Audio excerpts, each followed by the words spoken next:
प्रिय साथियों, यूट्यूब पर बीच बीच में एक भविष्यवक्ता अपने आप को करती है साथियों। इनका नाम रूपा आनंद है और रूपा आनंद अपनी भविष्यवाणी में कई बार ये बात कह चुकी हैं वो तारणहार शीघ्र ही अब पृथ्वी पर प्रकट होने वाला है। वो इस धरती पर निवास कर रहे हैं और मैं उन्हें जानती हूँ,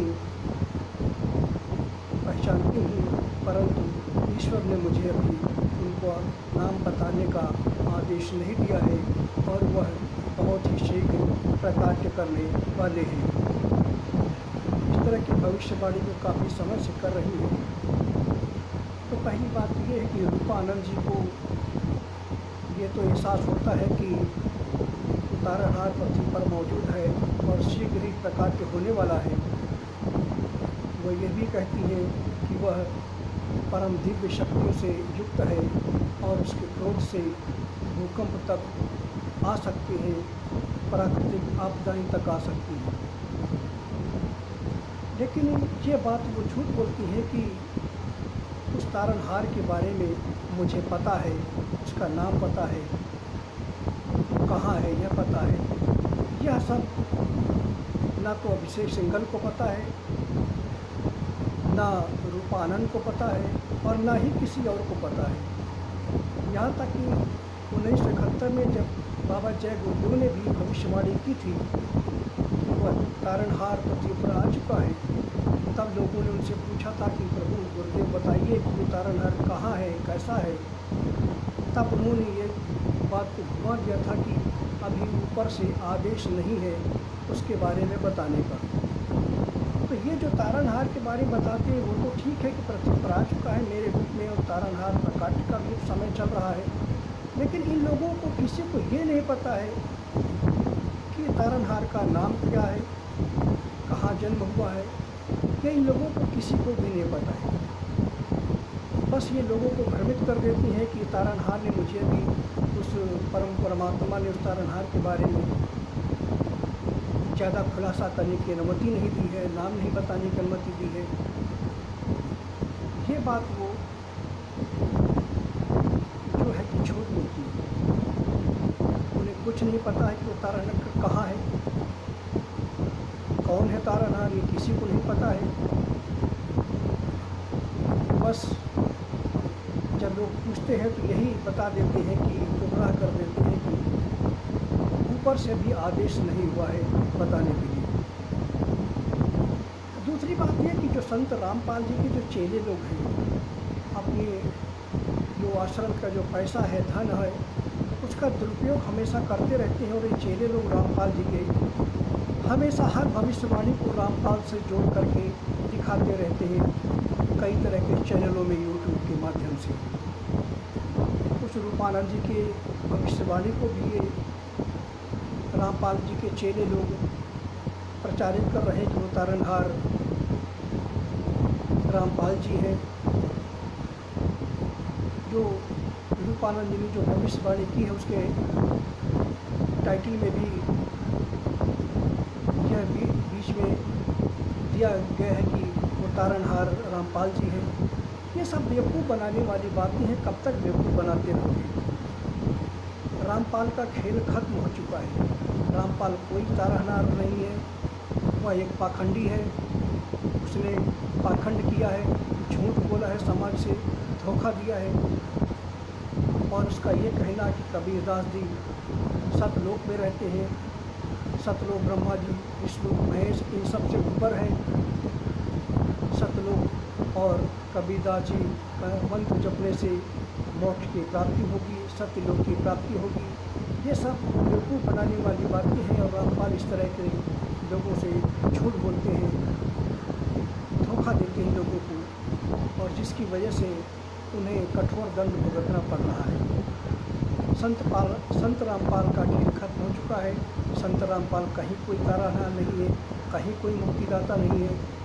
नास्त्रोदमस ने स्पष्ट संकेत दिया था तारणहार के लिए, मुक्तिदाता के लिए, कि उसके मस्तक पर चंद्रमा होगा, उसका नाम ऐश नाम से होगा, उसका जन्म गंगा के अर्थात एक नदी के तटीय क्षेत्र में होगा, छोटे से गांव में होगा, एक गरीब परिवार में होगा, माताएं 3 बहनें होंगी। इस तरह की भविष्यवाणी की है। लेकिन सबसे प्रमुख जो बात है, उन्होंने जो रामपाल के बारे में नहीं या किसी और के बारे में नहीं, नोस्ट्राडामस ने बताया था कि वो तारनहार जिसके बारे में मैं भविष्यवाणी कर रहा हूँ, वो उसके मस्तक पर चंद्रमा, अर्धचंद्र अवश्य होगा, दोनों भवनों के बीच में मस्तक पर। अब रामपाल के मस्तक पर तो कोई चंद्रमा है नहीं, आज तक कोई दिखा नहीं पाए। दुनिया के और भी जितने कल के अवतार या पाखंडी बने हुए हैं, उन्होंने भी आज तक किसी को मस्तक पर चंद्रमा नहीं दिखाया। तो ये पाखंड अब बंद होना चाहिए और इसका समय अब आ चुका है पाखंड के बंद होने का। सत्य का सूर्य उदय हो रहा है और जितने असत्य के ये दुर्योग हैं, अधर्मी हैं, पांडव जैसे नकली, इनके विनाश का समय चल रहा है, क्योंकि लोगों को गुमराह किया है। तो रूपानंद जी ने जो भविष्यवाणी की है वो अपने आप में सही है, लेकिन उन्हें ये नहीं पता है कि वो तारनहार कौन है, कहाँ है। दूसरी बात, रूपानंद जी की भविष्यवाणियों को जो रामपाल से जोड़कर लोग जोड़ रहे हैं, उनके चेला वगैरह, यह बहुत ही गलत है। संत रामपाल कहीं कोई तारनहार नहीं है, कहीं कोई मुक्तिदाता नहीं है, वह सिर्फ एक पाखंड कर रहे हैं। और अब तो वो जेल में भी लंबे समय से पड़े हैं। अगर इतने बड़े तारनहार होते, इतने बड़े मुक्तिदाता होते, तो अपने आप को क्यों नहीं मुक्त कर लिए? 6 महीने में कर लेते। जब पुलिस प्रशासन इतना घेरा डाल रखा था कई दिन तक, तो उनको सामने आना चाहिए था, अपने भक्तों से कहना चाहिए था कि ये कानूनी मामला है, हम निर्दोष हैं, हम जल्दी कानून का सामना करते हुए, कोर्ट का सामना करते हुए बरी हो जाएंगे। क्यों नहीं बाहर निकले? वहाँ आश्रम से पत्थरें चले, लाठी डंडे चले, गोलियाँ चली, कितने लोग मारे गए। तो ये पाखंड की ही निशानी है। तो ये पाखंड पूरी तरह बंद होना चाहिए और आप सभी को, हमारे जो भी अनंत भक्त, उनको सत्य का सामना करना चाहिए, सत्य का साथ देना चाहिए। और आप जैसे भक्त सत्य का साथ दे भी रहे हैं। लेकिन कुछ पाखंडी रामपाल के अंध भक्त अभी भी लगे हुए हैं उसी में, क्योंकि उनके पास पैसा है, तो पैसे के मद पर वो प्रचार प्रसार में, यूट्यूब में और दूसरे माध्यमों से लगे हुए हैं। लेकिन वास्तविकता यही है, जो कल की अवतार है, जो मुक्तिदाता है, उसके मस्तक पर अर्धचंद्र है और गले के नीचे 2 अर्धचंद्र रेखा है। और ये मैं कई बार दिखा चुका हूँ कि मेरे मस्तक पर अर्धचंद्र रेखाएँ मौजूद हैं, गले के नीचे 2 अर्धचंद्र रेखाएँ मौजूद हैं और मेरा नाम भी ऐश नाम से है, श्री राम।